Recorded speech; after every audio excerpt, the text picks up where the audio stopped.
Good evening. Welcome to a scene for the Living World of Darkness. I almost missed the light coming on because I zoned out.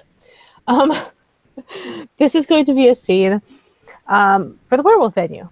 And apparently there's been a first change today, and Chloe, who was unfortunately off sept at the time when it happened, has been informed by two packmates of a little bit about the situation and this wonderful person's name. So she is going to use her pulse of the prey, and pretty much go directly to wherever he is. Now that she is back on sept, and she's actually carrying a couple of cups. And yeah, she will make her way whatever direction it is that you say that I'm going. Well, where you go, you will basically go to like the training grounds, and you will see at basically all the claw marks on the dummies. Just like he's not training or anything, he's just looking at it, just looking at like all the equipment and stuff, and it looks like he's deep in thought, just looking at it, just looking at all the stuff. Okay. After a few minutes, you'll notice that there's someone off to the side. Not a terribly tall woman, but she is incredibly scarred. Looks like there's some kind of, since you wouldn't know what they are, some kind of burn marks down like the left side of her face, and like on her upper chest that you can see like around her neck to upper chest area there. You can see there's a bunch of probably claw marks, which it wouldn't be hard to figure out based on what you're seeing on the dummies. Some other scarring, just a lot of scars, and she's wearing like a jacket, but it's kind of open, and she's just watching you. He will stop and he will look at her, and basically, you see his eyes kind of go frantically, like looking her up and down. Just snap his fingers, and then he will get on the ground and back and bare his throat. In his belly, basically. So he does the right thing. This is what Chloe was sort of testing. It's not hard to assume she's a Garu with all the scars. And she will sort of tilt her head a little bit at this and move forward a couple of steps to look down at him. I'm assuming this was all pretty awkward. Like, he's not used to doing this. No, he is not used to doing this at all. He's just basically just going with procedures, basically. With what he was told. Mm-hmm. Okay, so he did it the wolf way, right? The whole on your back thing, right? Mm-hmm. Yeah, pretty much, yeah. Fair enough. That's what Bites of the Week would have taught him. Yeah, so, and she's looking down at him for a second. She's not looking mean or anything. She's just kind of looking at him. And she will lean down to run a finger across his throat and then stand back up and just be like, you can get up. He will get up, and basically his eyes will not meet hers. Fair enough. Someone else taught him something good. And the one thing you would notice also about her is, all the other Garu felt a certain kind of way. Like, you could, they're savage, they're wolves, they're monsters, they're whatever, right? She doesn't quite feel so scary. She has the docile flaw, so she doesn't feel quite so scary.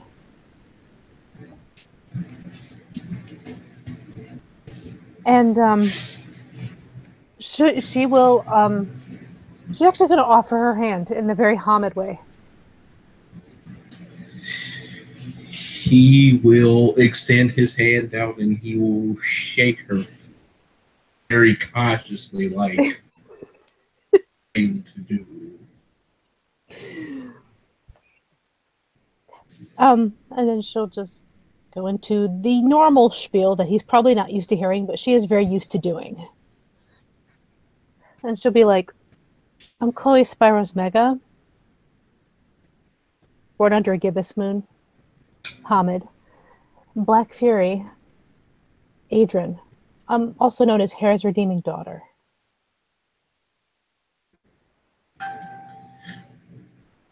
When she says that, you'll see that his eyes will basically, even though he is not looking at her face, looking at her like face to face or nothing, like his eyes is diverted. You basically see his eyes kind of like frantically move, like side to side, and basically he'll just he will look up, kind of look at her for a quick second, and be like, I am a cub, not yet of the nation.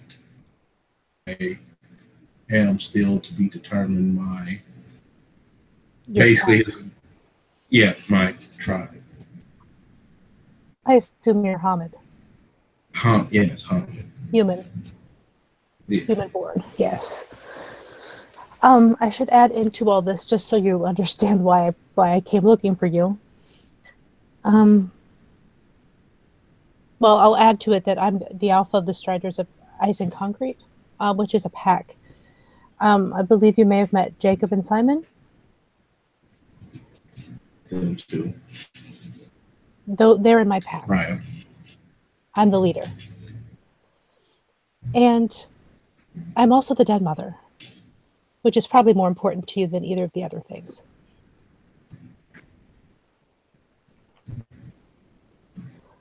Kind of like Bites the Week is, because I'm told that you met him. Yes, I've met Bites the Week, Ryan. She smiles a little bit at the use of the word Raya. Yes, he is the den father. I am the den mother. As you can see, we're pretty different people. I just wanted to meet you and see what the deal was, because I heard I heard you had your first change and didn't really know anything.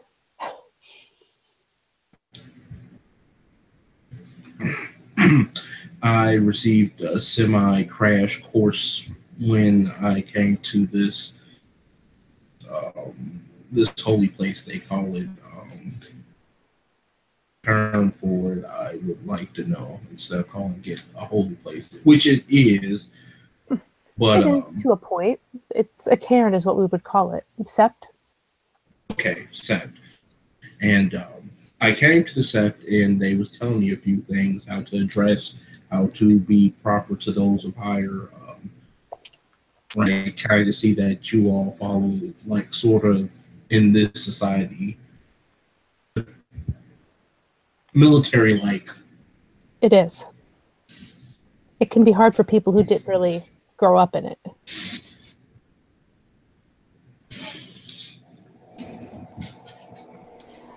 I should mention to you that when it comes to the whole submission thing, it is important to do it, especially for you, because you're a cub, and you did a very good job for someone not used to it.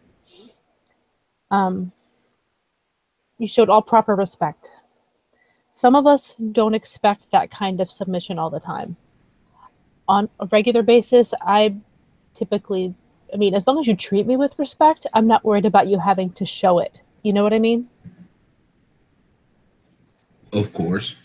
Not everybody's like that. But as a standard, that's how I am. Other people are different. And until you get to know people and what they prefer, it's best just to do the full out thing.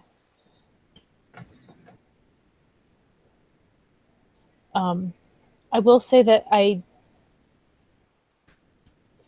at least at first, I'm going to expect you to do what you just did for me, as awkward as that is for you. But it's mostly just so you get practice.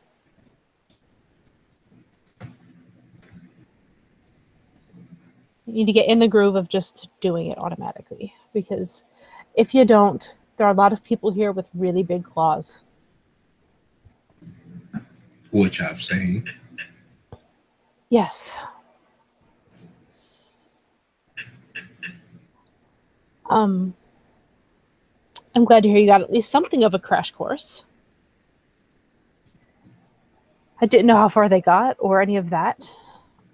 I'm also glad someone found you.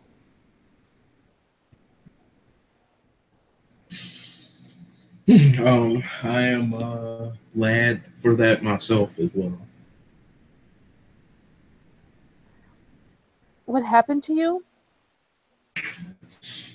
Um, Well, well, no, no, she wasn't going to ask that. She didn't. I didn't mean to phrase that as a question. I'm sorry. Let me rephrase. Um, what happened to you? The frenzy. These. bad. Go ahead. What you gonna say? My bad. He was just gonna situation. It is. It. Some people handle it better than others. Some people are more gifted at not frenzying. But what I should warn you of is if they haven't told you this already, that can and probably will happen again at some point. You're not just a human anymore. It's something to be careful of. It's something to, like, if you can feel that you're getting too angry or something, you can, if you can just walk away, sometimes that'll help. But we're all capable of doing that. And I'm not trying to be the bearer of bad news. I just wanted to let you know it's something that is part of your life now. Hopefully, not too many times.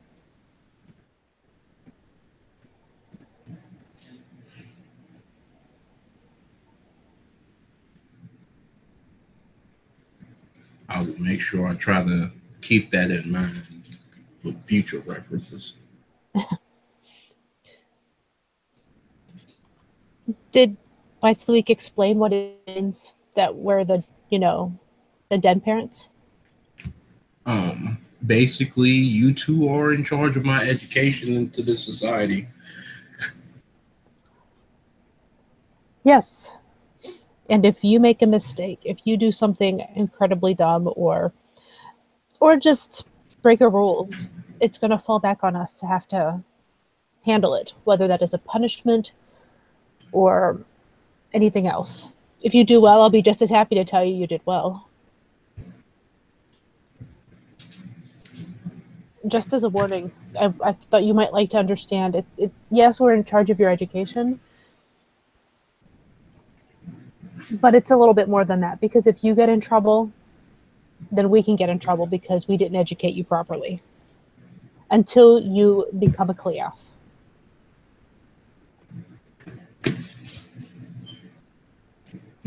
Rank above Cub, I presume. Yes. Yes. Did they tell you all the ranks? Not really. I heard Adrian and Cleaf being thrown around, but Fair enough. I'm pretty sure they're in the ranking system somehow. Yes. Cub is the lowest. Next up is Cleof. Next up is Fostern. Simon just became a Fostern. And you're expected to follow the orders of anyone who ranks above you. Mm-hmm. The next step after that is Adrian. And then Athro. There aren't very many Athros. And of course, as you get higher and higher, there are correspondingly fewer of them. And the final one is Elder.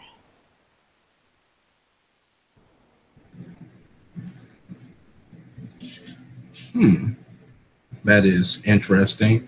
The higher you go, the more and more it has to do with your experience within the nation and what you and how do you obtain such rank? Is it a process to do so? There is. In order for you, well, not for you to become, for you to become a Cleof, you'll go through what's called a rite of passage. You'll have to choose a tribe which we will, we can go over. And if there's anything that interests you, you feel free to talk to anyone who will speak to you on their tribe, because that's essentially going to be your brothers and sisters. In my case, mostly sisters, because my particular tribe is about 99% women.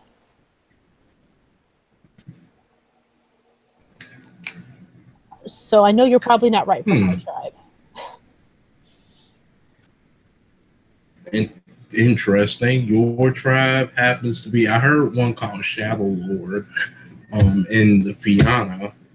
Ah, so you met Raphael. Raphael was there. Yeah. He's the only Shadow Lord I know currently.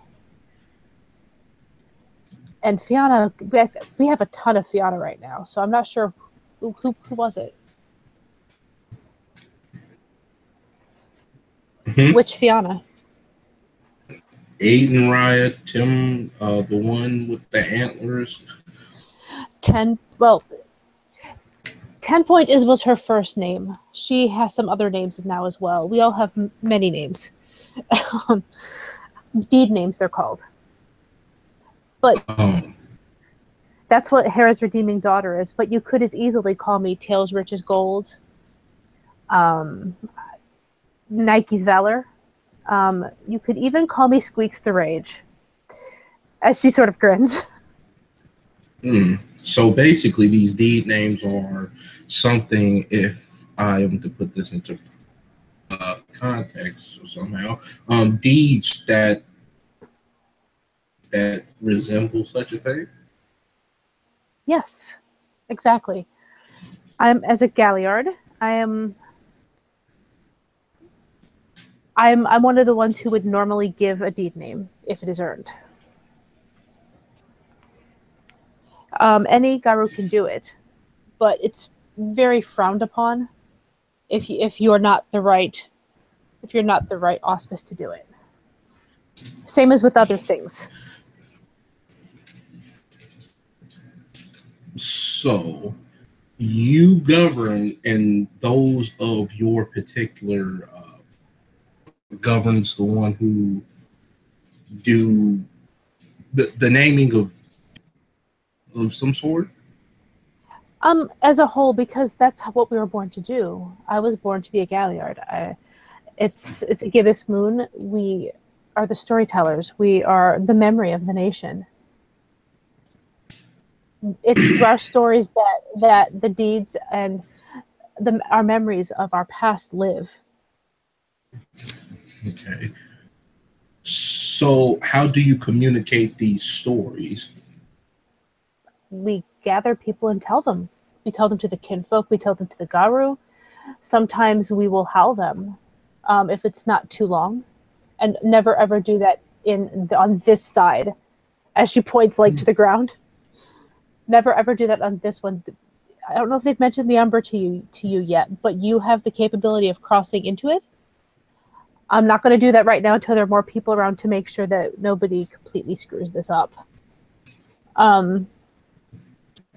But there is another side, another realm, world, whatever word you wish to use, and that's where we would do the howls that might tell a story like that. Or you might just sit there by the bonfire and tell a story to the kinfolk and Garu gathered. One time I told a story to tree spirits. So basically, through the nation, as basically that is what we are part of, you use vocalized stories, almost like what people used to do back in old days, days of old, vocalized stories and such. Yes, we do. To another. It's an oral tradition. Okay. Yeah, that's exactly how it works. And when I tell a story, then it's told to someone else, and then it might be told to someone else. And hope by doing these things, people who have passed on, have gone on to the ancestor realms, or people who've done something great, it'll be remembered. And I mean, of course, the story changes as you do it, but that's just the nature of the story. Interesting. Interesting. She just smiles. But back to your previous question. Um, the way you would normally, yeah, to go from cub to Cleath, you'll go through a rite of passage. That will be done by someone in the tribe that you have decided you wish to join. You'll go through that, and then the totem spirit will decide if you are worthy of them. I've heard of totem spirits refusing, but as a standard, I don't think they normally do. Unless you are, say, you want to join the Black Furies, you are male and not sterile. So therefore would probably not be allowed. At least I assume you're not sterile. I'm not going to, that's really a personal question. But you know what I mean. That, So basically, the black. Oh, my bad. no, you're fine. It's the rule of our totem Oh, spirit, which is Pegasus. And he does not allow, he only allows women. It, think like the Amazons. The Amazons are actually part of our heritage. We're based in a lot of Greek mythology. so basically, your tribe runs under a matriarch almost. Very much so. And even if a male does join, which it does happen occasionally, mostly metis. In fact, I've never heard of a non-metis male joining. That would be interesting. Um, but they are not. They are definitely full members of our tribe, and I personally would respect the choice of my totem. Um, but I can imagine there might be some who might not be as respectful of it. In fact, I know that there's some that aren't as respectful of male metis joining. But the fact is, if Pegasus says yes, then who am I to question it? So I was hearing the term metis, and basically I heard that there are three: the human born, the wolf born, and then the metis. Mm-hmm. It's the metis. Metis are what happens, and this is a forbidden thing, but it does happen. It's what happens when two Garu mate and they have a baby. A Metis is born. They are born in the Krynos form, the extremely scary claw version of us. And they are born like that. Hmm. And many mothers don't survive it. And they are, in fact, unable to have children. And it is subject. Um, the question of what happens to the parents varies a lot.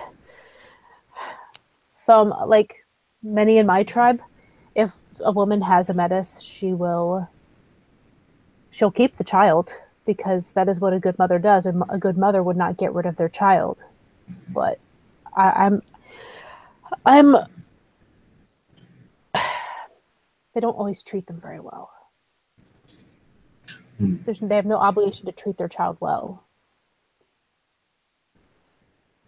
And as you might understand, there's a lot of difficulties with being a metis as well because they also have a deformity of some sort, a flaw.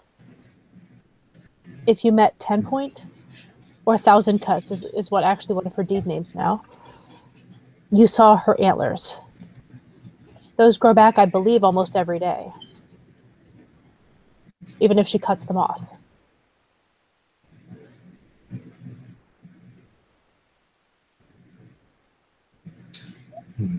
If you ever get to meet Tlatehin, which I assume in a month or so you might, she has patches of scaly skin. She has webbed fingers and toes. Um, yeah, I mean, she's basically, and she's very, has an affinity with water spirits, but that is her deformity.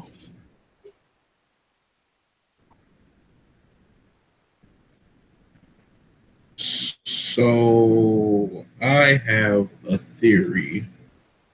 The the the comets, which are the human born, are then you have then you have the wolf born, which are loopses, which are more inclined with their wolf side than anything. Then you have the metis, which are basically a rock stuck in a hard place, and they are the black sheeps in the nation, basically.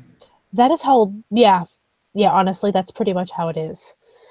I mean, what your point of view on the subject is up to you. What you're describing is a traditional point of view. I personally would choose not to ostracize a metis for something that their parents did. I don't think that's their fault at all. But if you talk to more Um, traditional people, you might hear something about the metis being tainted.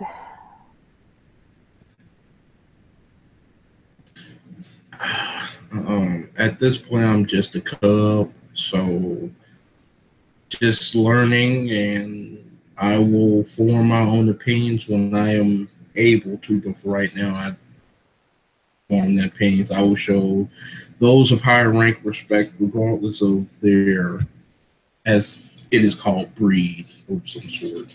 Mm-hmm. Yes. Um, so that's why I'm giving you information. I'm trying to give you my point of view, but include others as well, because I personally believe that each person should be able to decide what they believe and what they feel is right. Even though I disagree, I would.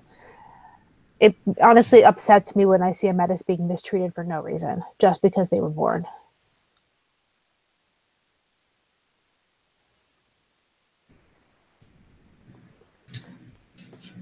So that's why I'm trying to present both sides. Although, granted, I am probably giving my side a lot better than theirs.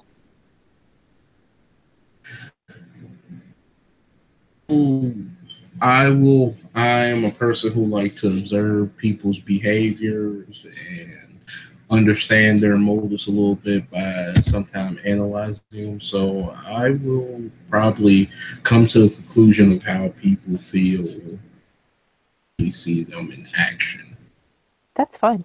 and say their Absolutely. opinions. Yes, sounds good. Um, I will just add that when you get this, once you've made Cleoth and you decide that you want to go become a foster or any of the other ranks along the way, the way that is resolved is through a challenge. You find the most appropriate person, someone who at least matches tribe. If you can match both tribe and auspice, even better. And you challenge them it's called a rank challenge. And then they will set something for you to do. If you succeed, then you become the next rank. And it gets harder as you go along.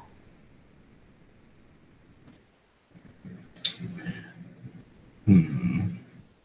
And once you take that, then if in any situation, say even if you're just simply in a bar and there happens to be, say I'm a foster and there's a couple of Cleoths over there, and they're, we're just sitting in the bar talking, and they're talking over there, and you decide that things are getting out of hand and it's time for you to go, you can make that order. I mean, you have to be careful how you would say it because you're in a bar and you don't tell people about this. I'm sure you have caught that vibe of secret. Yes, of course. I kind of got to that conundrum when I found out that we can turn to big Big scary wolves, things. basically, and that it's yeah, pretty much, and that's pretty much a secret thing that anyone would love to keep. Right. Right, because if they knew we existed, then yeah, that would be very difficult at this point.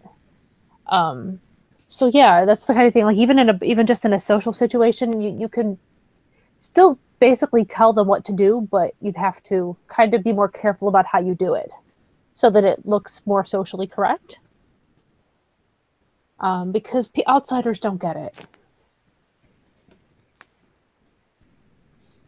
Um, there's But the thing is, also, like in a fight, if, say, something attacks the sept, and it does happen, and we have to defend it, whoever has the highest rank is typically the one who's leading the battle. They're the ones who will tell you, give you the strategy or whatever, if there's anything to be done in that situation. Or if they think someone needs a little help, they might yell for you to go up and bolster somebody, or whatever makes sense. The only exception to that rule is if say someone of higher rank named somebody in charge of that mission or that fight. So that though I'm an Adrian, I've actually followed William White into battle a few times when he was a Foster, and that's perfectly acceptable. Like, because for number one, he's an Arun, and second of all, he was named to be put in charge. Aruns tend to be the leaders more often than others. So if you say you have two Adrians there, then the Arun is likely to be the leader over the Galliard, which is me. Interesting. Let me guess that this. I heard Simon say that the Warriors. Interesting.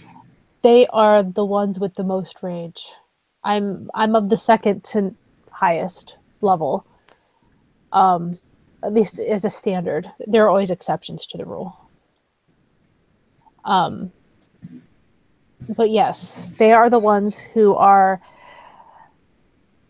There are runes. They go to the front. They fight. That's pretty much how it's supposed to be for them.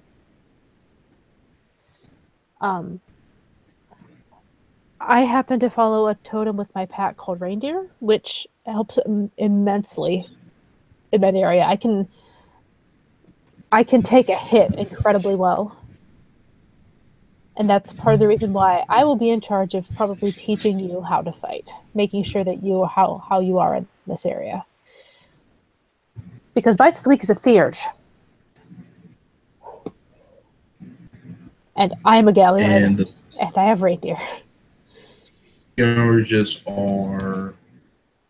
They are the ones who deal with the spirits. All right. Others can learn how to speak to spirits, but Theurges are the ones who have the talent for it. They're the ones who, I mean, as a whole, they're the ones who, they're the ones who you would need to go through to make a deal with a spirit or something along those lines. That is their duty.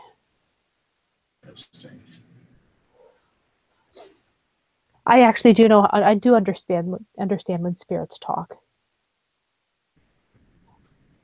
But that's. But I will always defer to a Theurge if there's a Theurge there. Not my area. I learned it as a backup. That is quite interesting and put in the data banks up here. I have a question for you. What's that? Have they told you what auspice you are?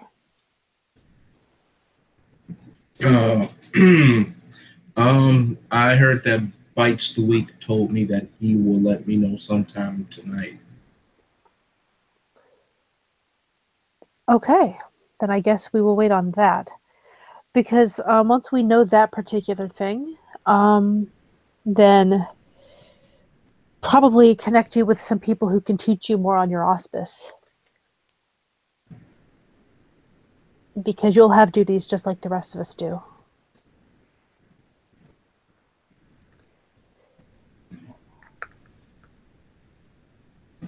Do you have any questions at this point? I mean, is there anything that you want to know, or? Yes. When you say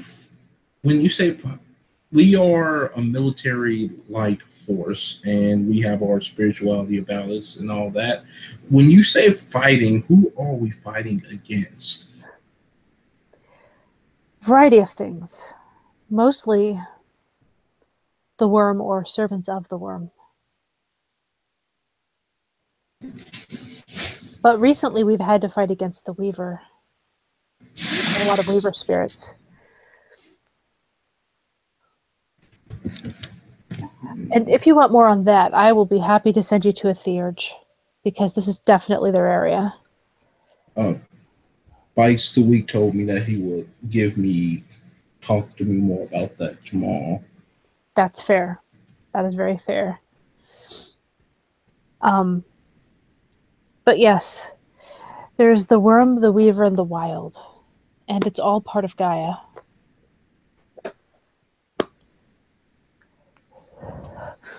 I have the ability, it's a gift that I've learned, to be able to sense the worm and to be able to sense the wild as well, although that one is a lot less common. Um, Gifts. you probably have some as well. I'm not sure what, but you probably have some things that you just naturally know how to do. Gifts are kind of, they're magic, but not. It's not like a wizard or something. It's not like Harry Potter or anything like that. It's gifts that Gaia allows us to learn, and we can learn from the spirits. Interesting. Yes. For example, if I wanted to right now, I could. Well, actually, I used one just to find you today. I have a particular gift that allows me to find people I'm looking for. So basically, we are allows us to do things that would normally not be able to do. Oh, yes. Oh, yes. I could. I'm just giving examples at this point. Things that are clearly not human to you, because that's the point of view you're looking at it with. I could, for example, get into your mind right now, and we could have a telepathic conversation. And by the way, she sounds totally serious, like this is just normal. Oh, wow. That's something. It's quite. Hmm. It's a Galliard gift. Um, that's just an example. There are many, many things that we can learn how to do. Um, and the higher your rank is, the more you can learn. I mean, the more stuff that you can learn, and the fancier it is. In many cases.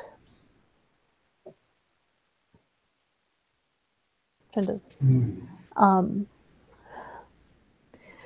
I can actually, and I'm going to do this because I can. It doesn't cost me anything to try, so it'll be funny.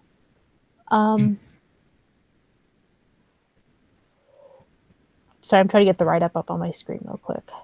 There it is. So, Charisma Subterfuge, Diff 7.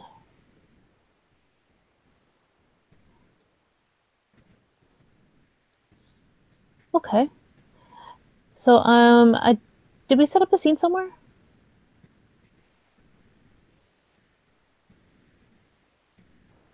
Did you set up a scene someplace? Yes. Extra dice roller one. Okay. Club training. Cool.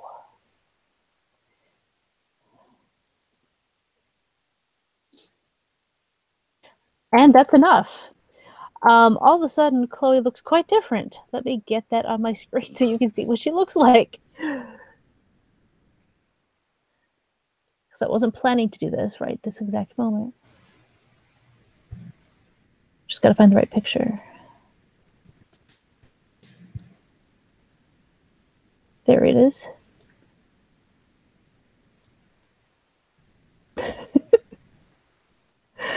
It's kind of hilarious. Just wide and be like, you are a man now. And she smiles. Basically, what she would look like, and just so you know, on an out of character basis, I just did man skin. And she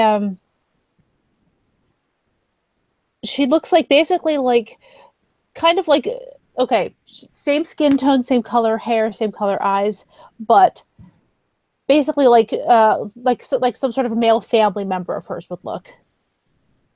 Okay, and I thought that was a pretty close proximity. You know that this when I went looking for a face claim for that. Yeah. Um, so yeah, and she'll just smile. I'm just trying to make my point. It's really just a very nice illusion. I'm not actually male. Interesting. And then he'll kind of look and just, it's very interesting. Let me, according to the write up, which I have here, I'm just going to look at it real quick. Um,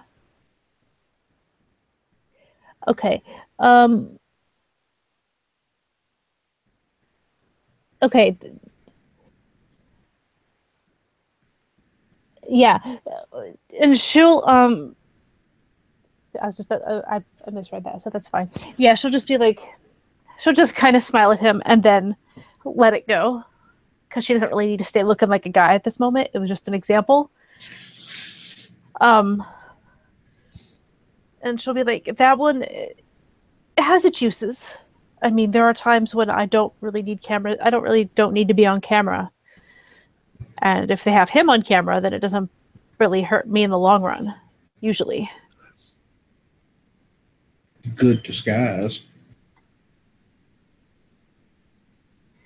You get the idea. There's a variety of things out there. I guess that's the main point here. And Mhm. some of it depends on which tribe you choose. That one is an old one, I think. It had to do with, I mean, it has to do with my tribe. Despite that, the fact that we're mostly women, the it sometimes it can help to look like a guy. At least that's what I'm told. I haven't found that to be true myself, but I have found it to be handy to have another face that can be caught on camera rather than my own. I take it that to be doing a lot of illegal stuff in the future. I'm not going to lie to you. There are a lot of things that we do that is definitely would be considered illegal by the mortals, by the humans. Yeah. But they also don't understand. But they don't understand us. They don't understand the war that we're fighting. And I personally do my best to hurt as few of them as possible, but that kind of thing does come up, and sometimes it happens.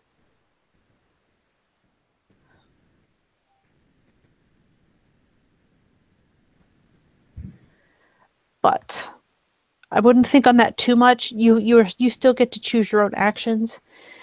Should also mention to you, it is not considered wise to challenge someone too much higher than you. Um, but you most certainly can challenge. If challenges are how we handle like a lot of our arguments, or when anger just runs too hot, stuff like that. A lot of times there'll be a challenge, which many times is a fight. It doesn't have to be though. It could be a chess contest. It could be any number of things that someone comes up with that might make sense. Um, you are able to challenge a Cleoth, but you would not be able to do a Fostern unless, I mean, it would make you look really bad if you did. Wouldn't be a wise move to challenge someone of higher rank. Not typically, but sometimes it's not about wisdom. Sometimes it's about the way you feel and if it's necessary, if it's just something you think you need to do. And I recognize that. As long as you go through the right channels, if you challenge someone, then do the challenge. And if you fail, then you fail. It just happens. I I lost a fight just the other day to someone who I didn't really think I was going to, but you know what? It happens. Mm. But when you spend all your time practicing because you're going to be fighting a lot of things, you're going to lose. Mm. Uh,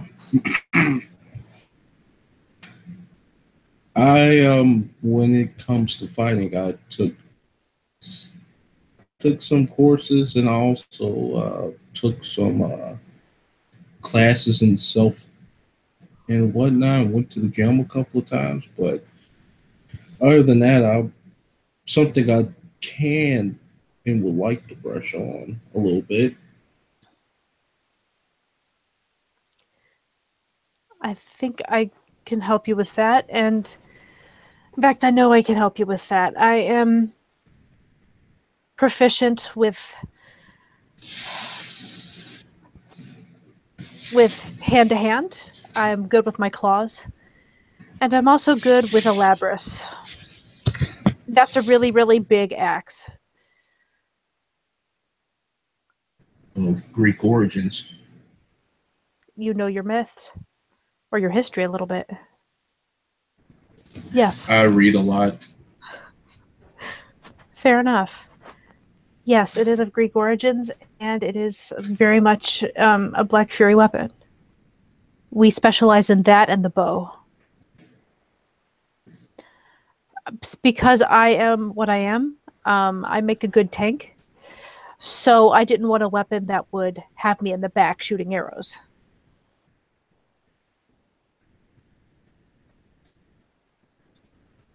So I chose to learn a different one. And I could teach you how to use that particular weapon, or I can teach you, I could teach you how to use like a sword or something like that if that's what you want.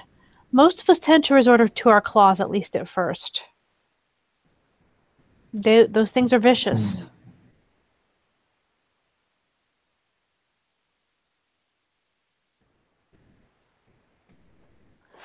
But if you have some experience, I'm glad to hear it because you're going to need it.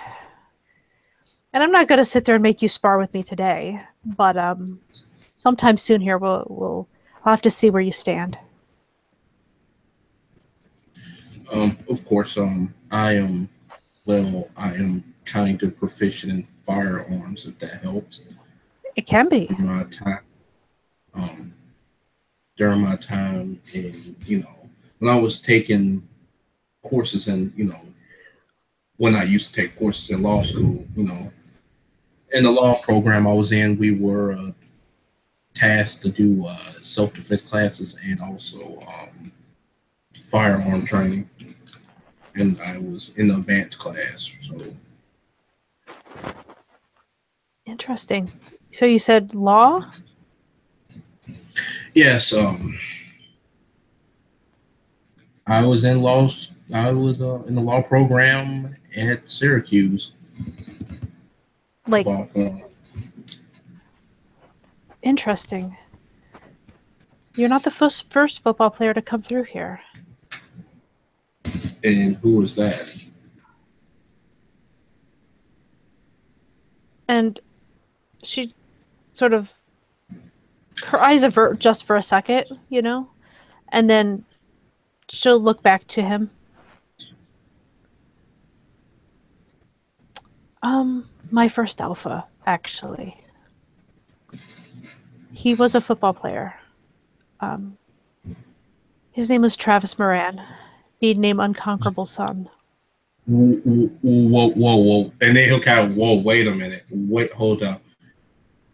Sorry, excuse me wait a minute. Travis? That was his name, yeah? He was he was the one of the he broke so many records at Syracuse. He was the top passer. Every time he threw that ball, it was a touchdown. He was a Garo.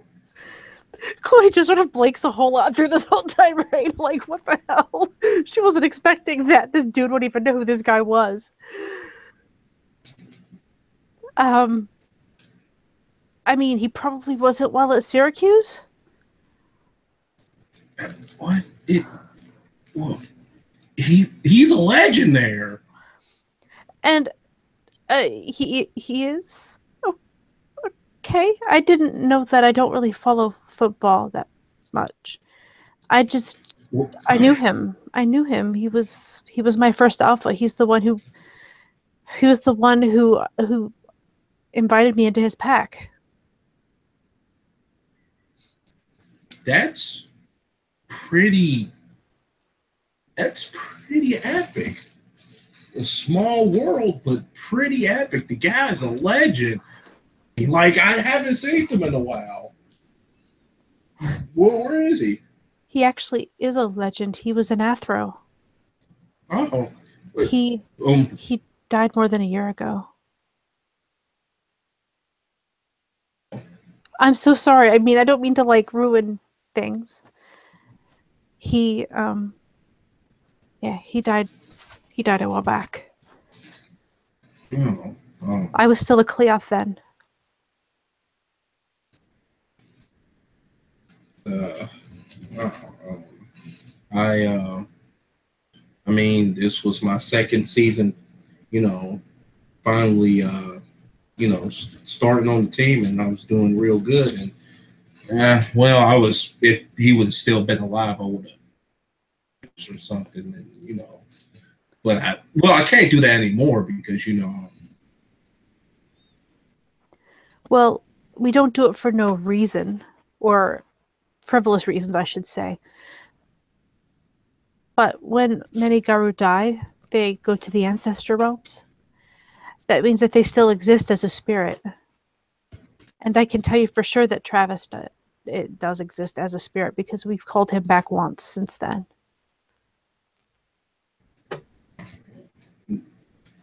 if you don't mind me asking, you know, tough and tough football player. So I guess he went off in a blaze of glory.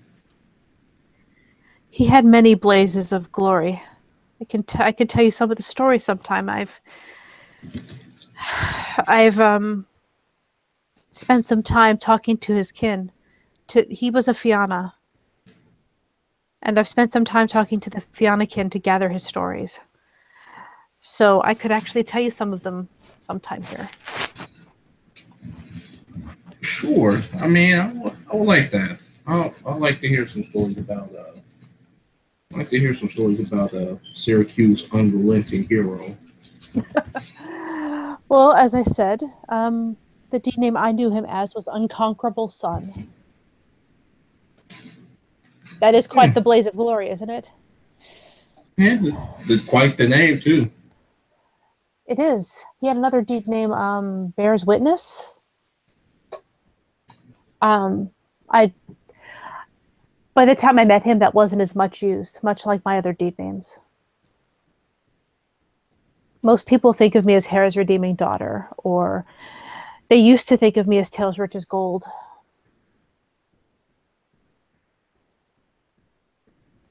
But I will Hmm. respond to any of them because they were all given to me. You can call me Squeaks if you want. As she sort of grins. Oh, uh, There are fun stories. They're, they all have a story.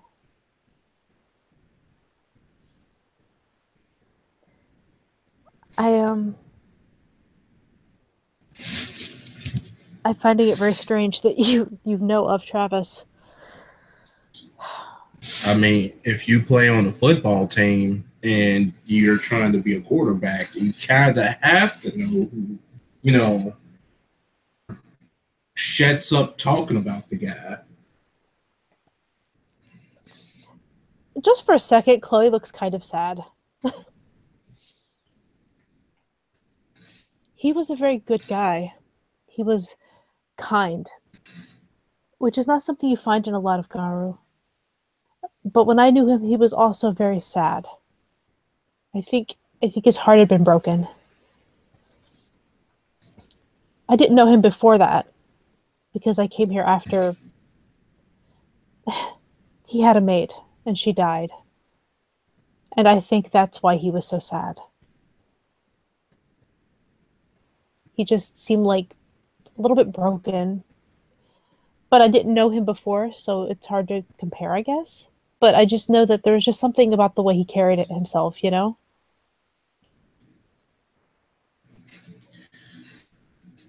Dealing with this now, it can, I have from all this that area quite a existence of trials and tribulations. Him or us? I'm talking about being a guru in general. It is. There's a lot of glory, and there's a lot of pain. And if you're lucky, you'll find someone that makes it worth going home to and to fight for.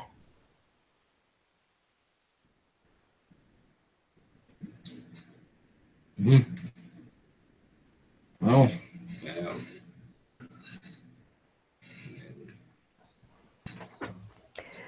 Have they explained the idea of kinfolk yet to you? Not really.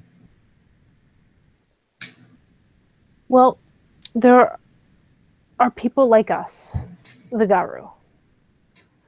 And as I've explained to you, what happens when two Garu mate, right? If they, how Yes. they have metis. So that's not really the best way to keep the nation going, right? Not a good one. Not really.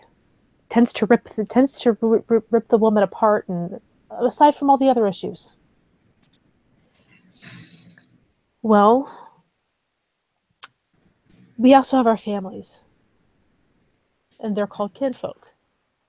They're people who are not like us. They're more like regular humans, but they're not scared shitless of us when we're in Krenos, which is the big scary form.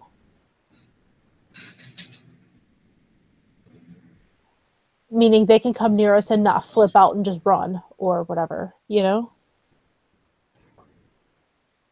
Those are the people that, in theory, we're supposed to, have as friends and family and protect because they are human. They can't take a hit like we can. And they take care of us. We protect them, we fight for them, and they help us because with our rage, we have a lot of problems in dealing with regular people outside of us. For example, I have my sisters,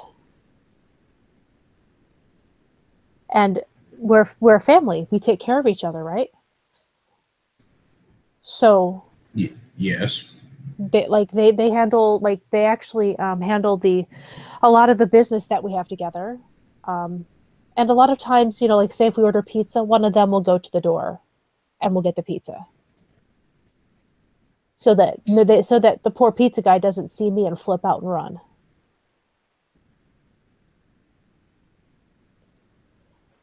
Kinfolk can be very helpful. And there are different policies on how they should be treated, but I should let you know that we are actually in the process of setting up a kinfolk bill of rights so that they Oh, can be sort of fair treatment because some people don't. hmm. That is interesting. I wouldn't mind taking a look at the legal allegations and all that. To look over it a little bit. If you no, not give you obviously know more about it than I do, but through a standpoint. Oh, she will happily pull out a copy of it. I'll say she's already made copies just because she's probably been giving them out to kinfolk as she talks to them. So she'll reach into her bag, kind of rummage around for a second, and pull out a copy of the kinfolk bill of rights. That's in the process at the moment. Because she actually does have it because Jacob gave it to her. and she'll hand it over. Give you something to think about, keep you occupied if you can't fight all day long, right? Of course. And then you kind of see he will be looking, and I'll you get see it. he'll kind of reach for his back pockets, but get something, but he can't seem to get it. Just be like, oh, don't even have my glasses. Oh, do you do you need glasses? Is that a thing? I mean, do you have your? That's something else I was going to check. Do you have a cell phone?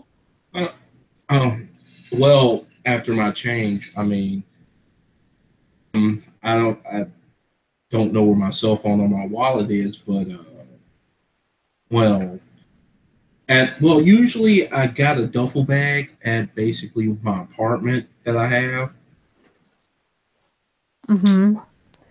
Yeah, basically my duffel bag contains my carrying concealed license, my gun, my books, my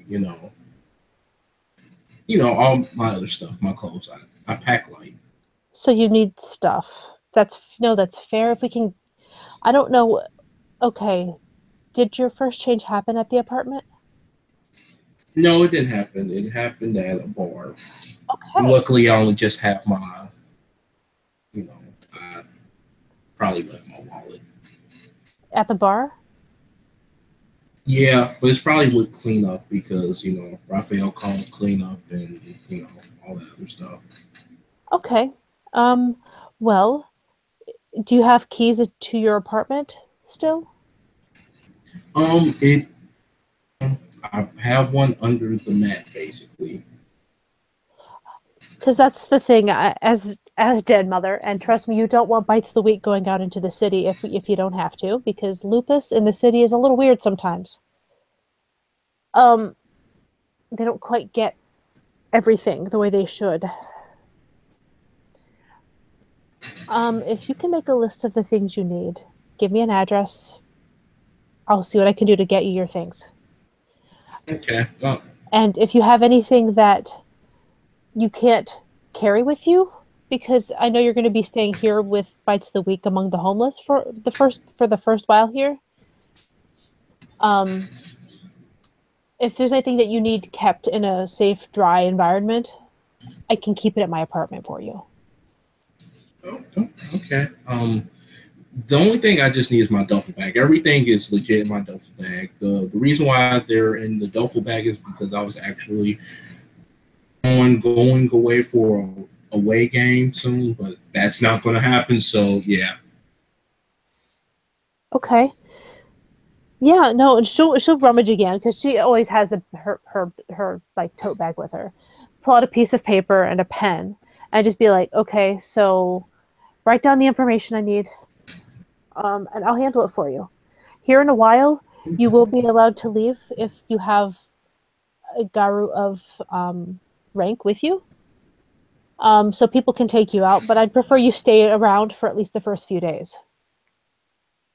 just until you get used to things a little bit. Totally reasonable. Um,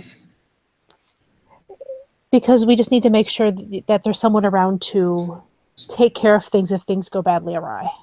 That's why. If someone takes you out, then they're taking responsibility. And make sure that either let me or Bites of the Week know.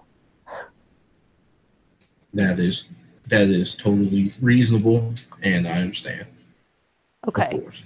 But yeah, she'll hand him the paper and the pen so that he can write down the information she needs to get his things. And if there's like a Hmm. laptop or anything, she totally will take it to her apartment. And you know what I mean? Like any of that electronic stuff you don't want out in the cold and the wet and whatever else. Yeah, she'll Base. she'll at least keep it for him so he can pick it up later. Okay. He will basically put down his address, his apartment, and then he'll put down basically where key is because he keeps it in like a specific place in his mat, basically under his mat. Do you have any roommates or anything to worry about? It was just apartment, no roommates. Okay. I don't want you to be without your things, so that's kind of a thing too. And she'll take back the piece of paper, rip off a piece of it, and write a phone number on it. And she'll hand that piece of paper back to him. And she'll be like, "This for when you get your phone back, or if we can't find your phone, then I will get you a new throwaway one, so that you can contact me whenever you need me." All right. Because I don't live on Sept. As a matter of fact, we're on the process of moving off Sept, but I already had an apartment, and I'm in the process of sort of moving. It's a long story. Um, right now, I have an apartment in Queens. My pack and I are going to be getting a place in Harlem in Manhattan. So that'll be a lot closer, but I'm only going to be there half the week. But I come in every day. It's just a question of where I sleep. So if you need something, I mean, you got to be able to get a hold of me somehow. So even if you can't get a hold of, even if you don't have a phone now, maybe you can borrow someone's or something. But I will do my best to get your phone back. If you your phone's at home. My phone, it was probably at the site, basically, of what happened. Okay, then I will check with Raphael and see what I can do to clarify where your phone is at and your wallet. Does that sound fair? That's completely fair. It's fair. More than I can ask for. No, I mean, you've done nothing wrong. This whole thing came on you, and you're adapting incredibly well. I don't see any reason why I would try to keep you from basic minimum, especially since you're not going to have to live with bites the week until you manage to become a Cleoth and can choose where you want to live again. Yeah. Yeah. Well, acting very well is because I am a realist, and this is reality now, so I have to deal with it best way I can. And probably the best way at this point is just to put up with all this crap and until you can get out and get more freedom again, right? I mean, that's how I felt too. That's pretty much going to be the plan. Fair. That's fair enough. I know there's a lot more things to go over, but I'm not going to dump all of that on you in a first meeting. That's way too much. But we will have to go over the litany. That's really important. At this point, though, you understood already about the privacy part. We call it the veil. Protect the veil. Okay. The whole that veil of secrecy. But we can go over. We don't exist. We don't exist, and we hide them. And if for whatever reason something is caught on a video, or I mean, you always have to think you need to get rid of any evidence in an area that might have proved that you were there. So if something weird happens in a bar, actually, let's say coffee shop because that's happened to me. If some really nasty Bane walks into a coffee shop and kind of goes apeshit, and you have to shift to be able to kill the thing before it kills other people, then you have to think, okay, what evidence is there? Oh yeah, the computer. And go for this, get the and take care of the security. And you may not necessarily have all the right skills to clean up sometimes. But yes, someone like Raphael or perhaps Felix, if you meet him, might be able to clean up some of that stuff better. In my case, I went in and I bashed the shit out of the computer.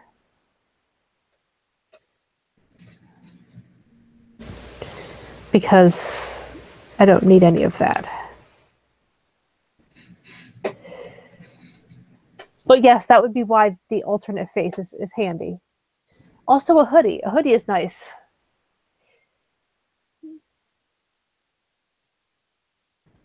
Did they tell you that you have more than 2 forms? Yes, I was actually shifted into Krynos, um, very reflexively almost. Because Yeah, I know that. you frenzied, so that's why. Well, I also shift again when I was Oh, around. Yeah, I just basically was wondering how was that done, and I just basically did it. good. Then, if you understand how it's done, I can kind of run you through the other ones so you know what the other forms are, just real quick, and then we can stop the teaching moment for a little while, so you can Of soak it course. all in. All right. Okay. Um, and yeah, she'll just stand there and put her arms out, like be like, and this is Hamid. This is what we revert to. Um, we can easily revert back to Hamid all the time, but it when we're in Hamid, we're more vulnerable to injury, if you know what I mean. It's not the best form to fight in, but of course, it's the one that fits in best among the people, and it's definitely the one I'm most comfortable in. Um, then, and she'll shift up to Glabro, and yeah, you know what it is. It's super hairy, bigger human. So, and she'll just be like, "This is called Glabro," and you actually do it, and she'll hold up her hands, and she'll be like, "I do have some claws in this. Not as good as the others, but we can definitely take a lot more damage, if you know what I mean."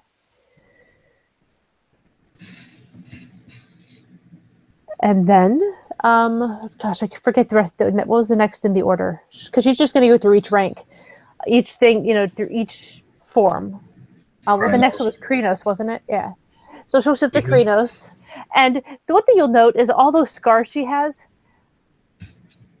literally, like, they shift, they are in every single form. And during the forms that her clothes disappear because she's like in Krenos, that's silly. Because and those you can see that the scars go all up and down her arms, like the tops of her arms. It covers the side of her face. Um, there's scarring that covers her entire, like basically her chest and stomach areas. And then on her back, as she turns around so you can see the whole thing, she actually has more silver down her back as well. So these, I mean, the scars are even worse than it looked like. But yeah, this is Krenos. This is the one that freaks out the humans the most. It is scary and really awful, and nobody likes it. But it is incredibly good with with it's very useful because sometimes you want them to run away and to not remember what they've seen. Interesting. It's it protects the veil, and it's a tool to be used when needed. Fascinating. Yeah, and then gosh, the next one was Hispo, wasn't it? Mm-hmm. Was it his? Yeah, okay. I'm trying to remember the order. I never have to think about it with Chloe. So yeah. Yeah. Um. So yeah, then she will then shift to Hispo. It's probably another form he hasn't seen because he's probably. I'm guessing he might have seen Lupus by now. Maybe. Yeah, he's seen lupus, but he never seen this one. So see his eyes wide, like, oh, that's the one Yeah. I've never seen before. She'll be like, yeah, this is Hispo. It is really good with it. You're good with doing things that like sneaking and that type of thing, but it's still really, really good. Actually, particularly good at biting in this form. It's another fighting form. You can pretty much choose whichever you're comfortable with. Um, it's basically what direwolf. I've heard someone say that it's like direwolf before. And then, of course, Hmm. she shifts to lupus. And something else interesting too is that while she's talking through this, you're hearing this in like the primal tongue because she can't you talk regular normal English. So you're hearing a different sort of languagey thing, and you're understanding it. And she'll be like, "This form is well, it's wolf. It is good for running and hiding and stealth, and it's actually my favorite thing to do in lupus is run. There's nothing that feels so free, like so free as running in lupus."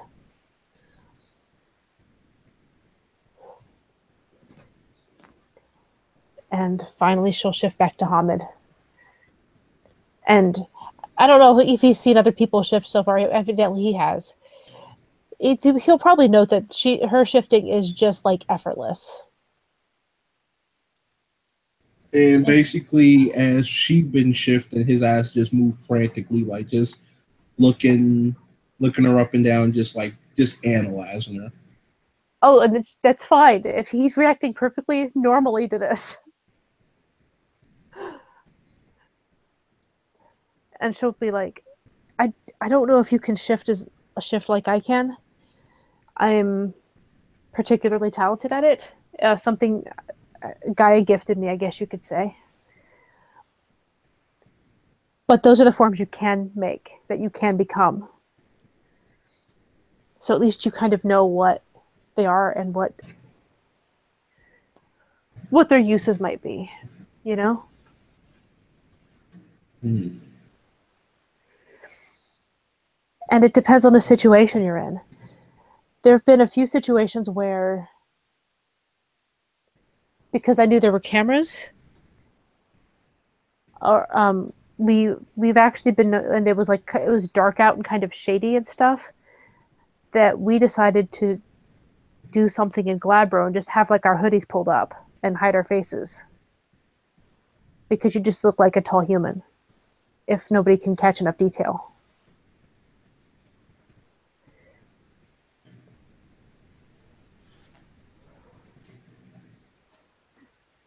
So you have to think through that.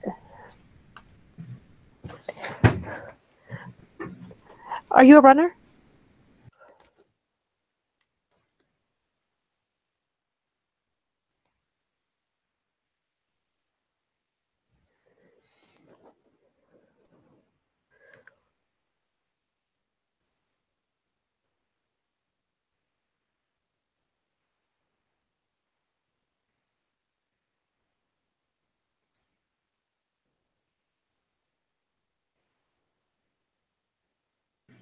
Sorry about that. What did she say? She asked, "Are you a runner?" Um, well, I ran a lot when I was playing football, so I guess I could take that as yes.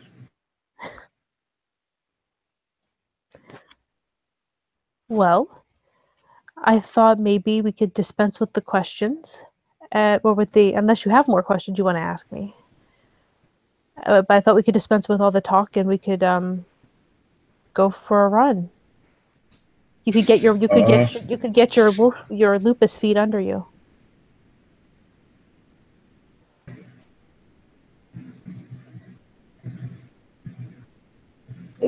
no mind if I will. I got there, and basically he is going to try to. Basically, he kind of like brace himself. Yeah, she's gonna just wait and watch because she knows she can do it. She's just gonna wait and watch, see how that goes. And it goes perfectly. It And he does. It just did just fine. and to he shifts to lupus basically. What do you know? Have you decided what color, like what his lupus form looks like? I'm going to probably get to that. Oh, Uh, but basically, I would just say he kind of have a shades of red to his fur, basically, like a brownish color. okay. So because as I've read, and I'm sure that Chloe would have picked up on it by now. Most tribes have certain things that they're, that because I'm assuming if there was pure breed, she would have caught that by now. There isn't any pure breed, is there? No, I'm sorry. Is there? It cut out. Mm-mm. No, no, Okay. he don't. All right. Um. Then yeah, because she was just hoping she might find a hit by his coloring. But yeah, when she sees that he's made it, she is also she's going to shift into Lupus and kind of sort of headbutt him a little bit, and then bolt off towards, like, we'll just say that the woods are over there. And And he is.